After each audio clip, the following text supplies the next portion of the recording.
15 फरवरी 2019 प्रधानमंत्री Narendra Modi television screen पर आकर एक ऐसा ऐलान करते हैं जिससे पाकिस्तान में बैठे आतंकियों को अंदर तक झकझोर कर रख दिया। प्रधानमंत्री नरेंद्र मोदी ने सिर्फ एक लाइन कही, आतंकियों ने बहुत बड़ी गलती कर दी है, सौगंध मुझे इस मिट्टी की, मैं देश नहीं झुकने दूंगा।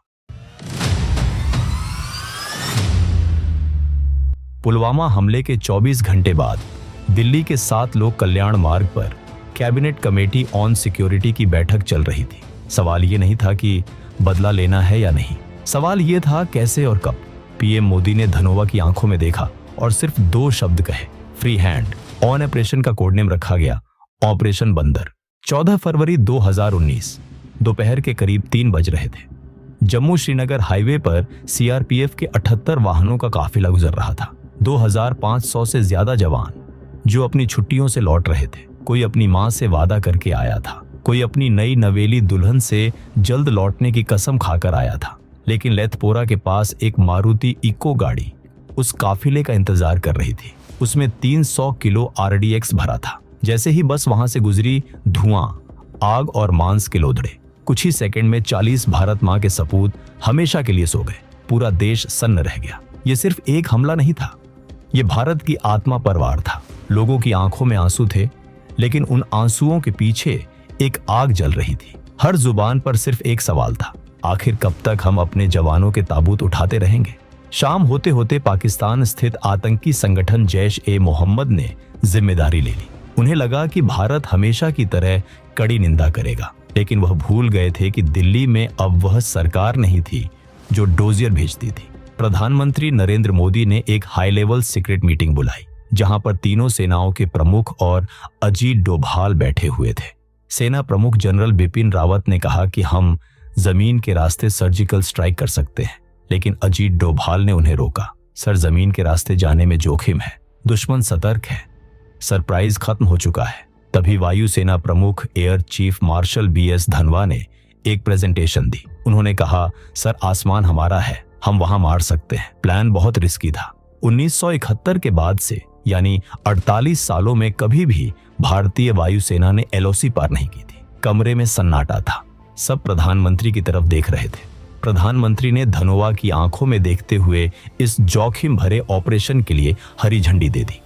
बदला लेना तय था, लेकिन मारना किसे है। पाकिस्तान ने एलओसी के पास के सभी आतंकी लॉन्च पैड्स खाली करवा दिए थे। उन्हें पता था भारत सर्जिकल स्ट्राइक करेगा, इसलिए वो सीमा के पास नहीं रुके। आतंकी भागकर पाकिस्तान के अंदरूनी इलाकों में छिप गए थे। यहीं पर काम आई भारत की खुफिया एजेंसी रा के चीफ अनिल धस्सना ने अपनी टीम को एक ही काम दिया था, मुझे जैश का सबसे बड़ा ठिकाना चाहिए, वो जगह जहां इनके ट्रेनर हों, जिहादी हों और उनका सरगना हो। हजारों फोन कॉल्स इंटरसेप्ट की गई, जमीनी जासूसों को एक्टिव किया गया और फिर एक लोकेशन सामने आई, बालाकोट। लेकिन यह बालाकोट पीओके में नहीं था, यह पाकिस्तान के खैबर पख्तूनख्वा सूबे में था। यानी यह पाकिस्तान की मुख्य भूमि, यानी कि मेनलैंड थी। यहां हमला करने का मतलब था सीधे पाकिस्तान पर हमला। यह युद्ध की घोषणा थी। लोकेशन थी जाबा टॉक, एक घने जंगल के बीच एक पहाड़ी की चोटी पर बना एक मदरसा तालीम उल कुरान। रॉ की रिपोर्ट ने सरकार के होश उड़ा दिए। सर, ये कोई स्कूल नहीं है, ये आतंक की फैक्ट्री है और इस वक्त वहां 300 से ज्यादा आतंकी ट्रेनिंग ले रहे हैं। और सबसे बड़ी खबर, जैश-ए-मोहम्मद का सरगना मसूद अजहर का साला यूसुफ अजहर वहां मौजूद था। टारगेट लॉक हो चुका था। तारीख तय की गई 26 फरवरी की रात। 25 और 26 फरवरी की दरमियानी रात ग्वालियर एयरबेस पर हलचल थी, लेकिन किसी को नहीं पता था कि क्या होने वाला है, यहां तक कि पायलटों के परिवार वालों को भी नहीं। इस मिशन के लिए चुना गया था मिराज 2000 को, वही जहाज जिसने कारगिल युद्ध में पाकिस्तान की कमर तोड़ी थी। इस बार इसे वज्र यानी कि लाइटनिंग जहाज कहा जा रहा था। 12 मिराज विमान रनवे पर तैयार थे। इनके पेट में बंधे थे इजराइल से खरीदे गए स्पाइस 2000 बम। ये कोई आम बम नहीं थे, ये बंकर बस्टर थे। इनकी खासियत ये थी कि यह छत में सुराख करके इमारत के अंदर घुसते हैं और फिर अंदर जाकर फटते हैं। बाहर इमारत खड़ी रहती है, लेकिन अंदर सब कुछ खाक हो जाता है। रात के करीब 3 बजे मिराज 2000 ने ग्वालियर से उड़ान भरी, लेकिन वो सीधे पाकिस्तान की तरफ नहीं गए। यह एक डिसेप्शन प्लान था। उसी वक्त पंजाब और राजस्थान सीमा पर सुखोई 30 और दूसरे फाइटर जेट्स ने उड़ान भरी और जानबूझकर अपने रडार ऑन रखे। मकसद था पाकिस्तानी वायुसेना का ध्यान भटकाना। पाकिस्तान के रडार ऑपरेटरों को लगा कि भारत बहावलपुर दक्षिण पाकिस्तान की तरफ हमला करने आ रहा है। पाकिस्तान ने अपने सारे F-16 फाइटर जेट्स को दक्षिण की तरफ भेज दिया। उन्हें क्या पता था कि असली मौत तो उत्तर दिशा से खामोशी से आ रही है। रात के करीब 3:28 पर मिराज 2000 का फॉर्मेशन पीर पंजाल की पहाड़ियों के ऊपर था। सामने थी LOC व लकीर, जिसे पार करना युद्ध माना जाता है। पायलट कोबरा 1 ने अपने साथियों को रेडियो पर सिर्फ एक शब्द कहा, boys we are going in. जैसे ही भारतीय विमानों ने सीमा पार की, पाकिस्तान के एयर डिफेंस सिस्टम के कान खड़े हो गए। सियालकोट सेक्टर में सायरन बजने लगे, लेकिन तब तक बहुत देर हो चुकी थी। मिराज 2000 की रफ्तार ध्वनि से भी तेज थी।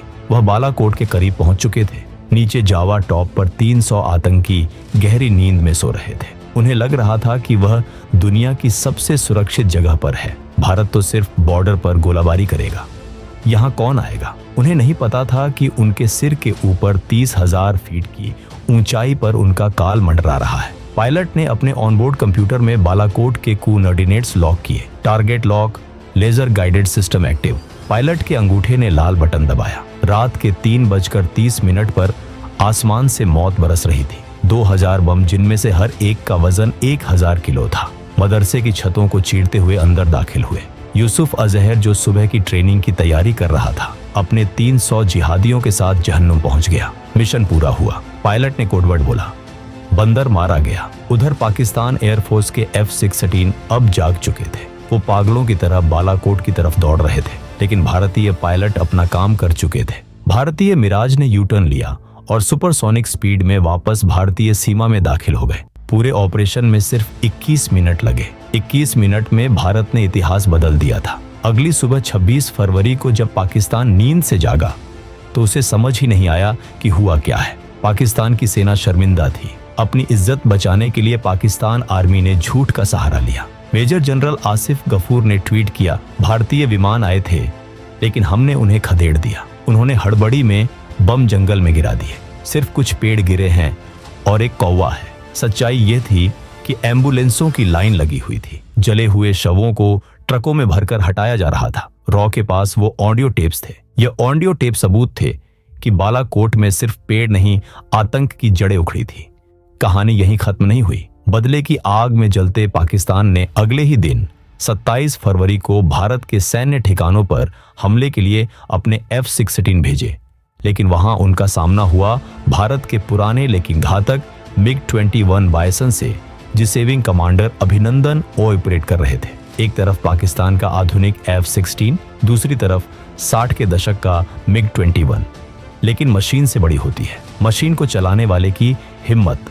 अभिनंदन ने अपने MiG-21 से वो कर दिखाया जो इतिहास में कभी नहीं हुआ। उन्होंने लॉक किया और R-70 मिसाइल दाग दी। इस लड़ाई में अभिनंदन का विमान भी गिरा। वह पाकिस्तान की धरती पर गिरे, बंदी बनाए गए, लेकिन वह डरे नहीं। पाकिस्तानी सेना की हिरासत में खून से लथपथ होने के बावजूद जब उनसे पूछा गया कि हमारा मिशन क्या था, तो उन्होंने मुस्कुराकर कहा, I am not supposed to tell you that. 48 घंटे के अंदर भारत के कूटनीतिक दबाव और प्रधानमंत्री मोदी की सख्त चेतावनी के बाद पाकिस्तान को अभिनंदन को छोड़ना पड़ा। वो वाघा बॉर्डर से सिर ऊंचा करके वापस आए।